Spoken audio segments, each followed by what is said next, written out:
Now, News 5 investigates at 10.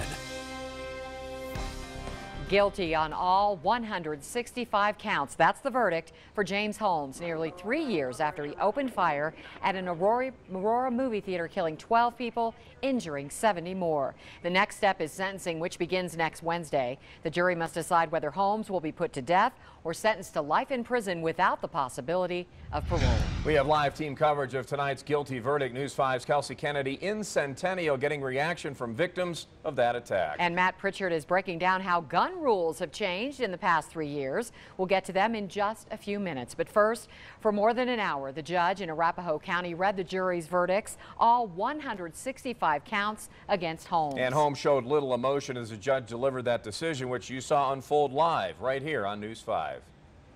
We, the jury, find the defendant, James Egan Holmes, guilty of murder in the first degree after deliberation. One after another, Guilty. James Egan Holmes learned his fate. Guilty. Convicted of carrying out one of the most violent attacks our state has ever seen. Guilty. The jury convicted him of 24 counts of premeditated first-degree murder, 2 for each of the people he gunned down in an Aurora movie theater 3 years ago. It took jurors just 13 hours to reject the defense claim that Holmes was legally insane. The DA took a lot of time to emphasize how deceitful, how deceptive James Holmes was. And that didn't go just to insanity. That also went to character in an effort to already presage an argument for the death penalty. Guilty. Guilty 165 times. Now the jury will decide whether he lives or dies. And tonight, survivors and their families gathered outside the courthouse, sharing their thoughts on the verdict and how the jury should move forward now as the sentencing phase gets underway next week. News 5's Kelsey Kennedy live at the Arapahoe County Courthouse tonight. Let's go to her now. Well, Lisa, many of the survivors and the victims' families have mixed feelings about whether James Holmes should live or die for the atrocities he committed almost 3 years ago now.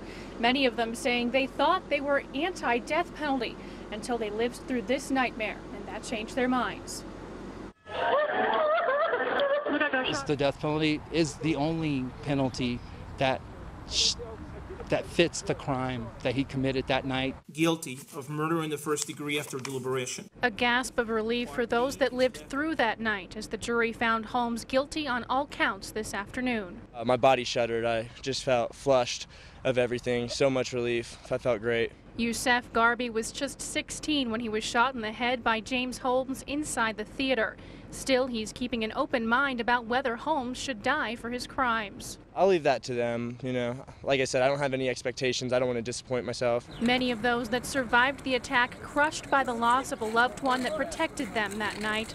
Jansen Young's boyfriend shoved her under the seat and shielded her with his own body. He lost his life in saving mine. The sentencing phase will fill her with mixed emotions. I'm happy with life if he gets life. However, I've been fighting for the death penalty because that's what John would have wanted. As for Holmes, survivors that testified shocked by his lack of emotion throughout the trial. When I testified, we made like awkward eye contact, and I like broke away after 4 seconds. I don't know, I couldn't read him. He's intimidating, honestly. He's a speck of nothing in my life, and I don't want to give him any energy. So many people in this community affected by his actions that night. We talked to many more of them, and a common theme, they're looking forward to moving on with bright futures ahead. Live in Centennial, Kelsey Kennedy, News 5. Kelsey, thank you. And tonight we're hearing from Governor John Hickenlooper on the verdict. He says this has been an emotional and difficult time for the victims, their families, loved ones, and friends. He says his hope is that this step brings some peace to each of them and begins the healing process for all of Colorado. Continuing our team coverage tonight after that terrible morning in Aurora nearly 3 years ago, gun laws in our state changed. But it didn't end the debate, as many feel rules and regulations won't stop these types of tragedies from happening again. News 5's Matt Pritchard continues our coverage tonight. And Matt, although many want fewer restrictions, others believe we just don't have enough. Well, Rob, I spoke with both sides on this argument, and they both believe that James Holmes' actions in 2012 changed the way that we look at guns and gun reform. But the real question here is, where do we go to stop it from happening again? It's been 3 years since the Aurora Theater shootings, and much has changed with how Colorado views guns. Background checks and magazine limits aim to make it harder to own and carry, but still some say more needs to be done. People thought after Aurora that things would change. And then we had Sandy Hook, and people thought things would change, and they're not changing. Christy LeLay sits on one end of an ongoing debate. Do laws and regulations truly put a stop to gun violence? Many say no. There's a rush to add more laws, more paperwork, more fees, more costs to the average citizen, but it hasn't affected the problem whatsoever. Paul Paradis owns Paradise Sales, a gun shop specializing in training and education, which Paradis points to as a real solution. How do we have a citizenry that is safer with firearms? And how do we make it less safe for people with criminal intent? So education is just crucial to resolving our criminal problem. But LeLay believes we need to double and triple check gun owners, making sure we're not facilitating another mass shooting. Does my right to safety have precedence over your right to carry any kind of weapon you choose? And I think it does. And I think we need to treat guns as we do vehicles, as we do anything else that involves public safety. For Paradis, though, he believes bad people will act on terrible ideas no matter what, which is why we need to be prepared for that worst-case scenario. There's always going to be a nut out there that's intent on doing harm to some group. And the only thing that's going to stop them is strong, vigilant people that are armed that can put a stop to them right in their tracks. And since the July 2012 shooting, the two things that we've done here in the state of Colorado, we have limited the amount of the size of magazines to 15 rounds and also expanded those background checks. In Colorado Springs, Matt Pritchard, News 5 Investigates. Matt, thanks. For full coverage of the James Holmes trial, just head to our website right now, KOAA.com. Be sure to stick with News 5 as we follow the sentencing phase. Now is also a great time to download the free KOAA 5 app to your smartphone for push alerts. That's how we first alerted you to this afternoon's verdict. Our country appears to have once again been struck by an act of terrorism. 4 U.S. Marines are dead, killed by a lone gunman who attacked 2 military facilities in Chattanooga, Tennessee this morning. Police say the gunman also shot and killed, opened fire at a military recruiting office, then drove 7 miles away and opened fire again at a Naval Reserve station. The shooter has been identified as 24-year-old Mohammed Youssef Abdulaziz. It appears he acted alone in what's being called an act of domestic terrorism. Tonight, investigators said there is no known safety concern for the general public. The FBI is now in charge of this case. And in a press conference within the hour, investigators said there's no known concern, as I just said, to the general public. All right, let's talk about the weather now. A live look outside in Colorado Springs. Mostly clear skies today. Some neighborhoods got rain tonight. Let's get straight over to lead forecaster Mike Daniels with the latest. Hey guys, the air is cooling off tonight. The atmosphere is stabilizing, so not much happening right now. We had some light rain showers across El Paso County earlier. Those are since long gone. We've got dry skies all across southeastern Colorado. Tomorrow it's going to be a hot one. High in the Springs, 89. Pueblo, a high of 97 degrees. And here's the reason why. High pressure pushing that jet stream up to the north of us. All the cool air on the north side of that jet stream. So here's what you need to do tomorrow. Slow down. Don't overexert. Drink plenty of fluids and plan some quality time with that air conditioner. Another real hot day on Saturday, then a cold front to the rescue on Sunday. More on that coming up. Mike, thanks. New at 10, a man in custody tonight in connection with a car wreck in the Springs over the weekend. Police say Michael Friedlander faces 2 counts of vehicular assault. Take a look. This was the scene Sunday night in the 2400 block of North Nevada near Jackson. Witnesses say the red Corvette speeding down North Nevada when it clipped the back of a silver vehicle. Police say 2 people remain in the hospital in critical condition. The initial police report stated speed and alcohol as possible factors in that crash. Tonight, we know 2 people found dead at a Pitkin County campground were from Colorado Springs. As we first told you last night at 10, their bodies found in a tent at 11,000 feet south of West Maroon Pass. They've been identified tonight as 41-year-old Jeffrey Beard, his son, 14-year-old Cameron of Colorado Springs. Deputies say it appears a lightning strike killed them, but the investigation continues. 2 other Beard children sleeping in another tent survived. The father and son leave behind a wife and mother and 2 other children who are not on that trip. President Obama has issued a major disaster declaration for Colorado. This makes federal funds available to help our state recover from our recent flood damage. Last week, we told you the state sent a request for that declaration. Storms from April to June caused $20 million in damage across the state. El Paso, Pueblo, and Fremont counties are among the communities getting funding. Some of those dollars will go to repair Overton Road in Pueblo County. Today, only News 5 was invited along as crews finally started making repairs to the road that washed out in May. A section of the dirt road washed away in Fountain Creek during recent heavy rains, and it has been closed ever since. Crews will install a temporary road around the damage starting on Monday. And tonight, the Pueblo City County Health Department reports that mosquitoes have tested positive for West Nile virus. Health officials urging everybody protect yourself from the mosquitoes. They say all this recent rain has resulted in a higher population. We found out the infected mosquitoes are not contained to one specific part of Pueblo County. It's a combination of 4 different traps.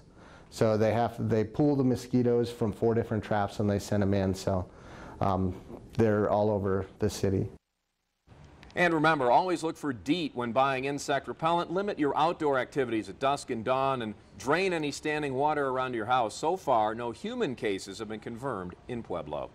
New at 10, the report card is in from the Colorado Measures of Academic Success testing. This is the testing for state elementary and middle schoolers in science and social studies. News 5's Lena Howland taking a closer look at how District 60 in Pueblo performed this spring. She's live in our studio. Lena, not a lot of good news there. Not so much, Rob. The test results in Pueblo City schools did not show very much improvement at all. In fact, when it comes to science and social studies, numerous schools in D60 had more than half of their students score poorly. D60 administrators say these results do not come as a surprise, and they only confirm what the district already knew. The district is working with the school board to secure a $500,000 worth of resources to go towards science. That money would be spent on things like new textbooks and science kits to develop a new curriculum. Last year, the district focused on improving their literacy and math programs, causing science and social studies to take what they call a back seat. Efforts are going to shine in those areas. And then with the implementation of the resources this year, we hope to see some results. Here at News 5, we have mapped out the results in several subjects for all schools in southern Colorado. If you want to see how your child's school is performing, just visit our website at KOAA.com. Now, as we have been reporting, District 60 is on state turnaround status and has 2 years left to show improvement. We'll continue to track this along with other test scores as they become available. Live in Pueblo, Lena Howland, News 5 Investigates. Thank you, Lena. New tonight at 10, a brand new scoreboard for Dutch Clark Stadium in Pueblo is coming this fall. The District 60 School Board approved funding for the new scoreboard. In a meeting today, the high-tech scoreboard will have video, instant replay, commercials, and LED lights. It will come with a set of cameras to be run by students. The district's athletic director tells us the scoreboard is one of the best in the state for high school sports, and he says this will become a source of revenue for the district. Helps our general budget, that we won't spend as much on athletics due to that assistance from the scoreboard and all the commercials we can have on there. Now they hope to have it ready to go by the first Friday Night Lights game of the season on August 28th. News 5 is a proud sponsor. Well, new at 10, the Colorado Bureau of Investigation reports that all of the previously untested rape kits in our state have now been tested. News 5 first sounded the alarm about this issue 2 years ago, and as our Andy Cohen uncovered, the DNA evidence that is now generating new leads for law enforcement. We first told you about the hundreds of untested rape kits sitting in local evidence rooms 2 years ago as lawmakers considered legislation to eliminate the backlog. Tonight, all of those kits have been tested, and it's already led to more than 300 matches in criminal databases, including the very first sex assault arrest right here in Colorado Springs. In November of 2007, a woman told officers that 2 men attacked her at Memorial Park. One held her to the ground, while the other forced himself on her. Her rape kit was one of more than 500 pulled off CSPD evidence shelves last year and processed under the state's new mandatory testing law. In December, police say lab results found a match. 45-year-old Gary Hargraves. His DNA was on file from a felony robbery conviction. I mean, let's face it, sexual assault is a violent crime.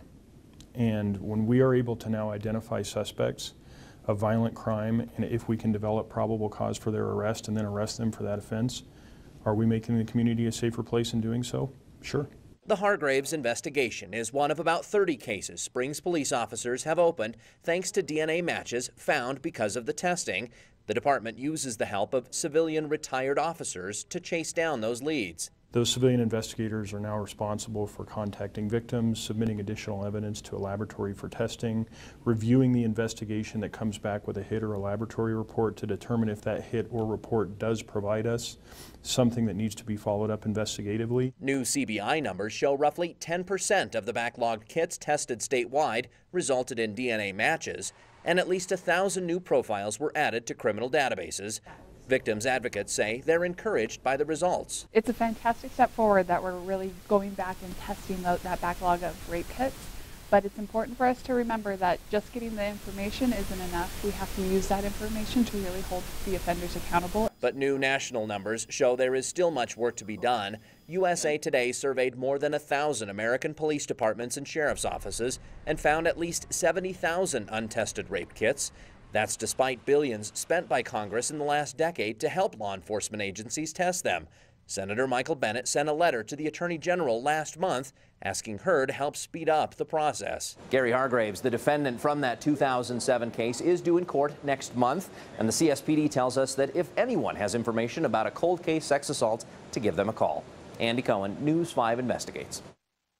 Andy, thanks for that update. Well, moving forward, we'll break down the day in court for the confessed Charleston shooter and when his trial is set to begin. A tragic accident, a local teen hospitalized. Tonight, how friends and neighbors are trying to help. Mike? Much cooler air on Sunday. Heavy rain could fall across parts of the News 5 viewing area. All the important weekend weather information next here on News 5 at 10.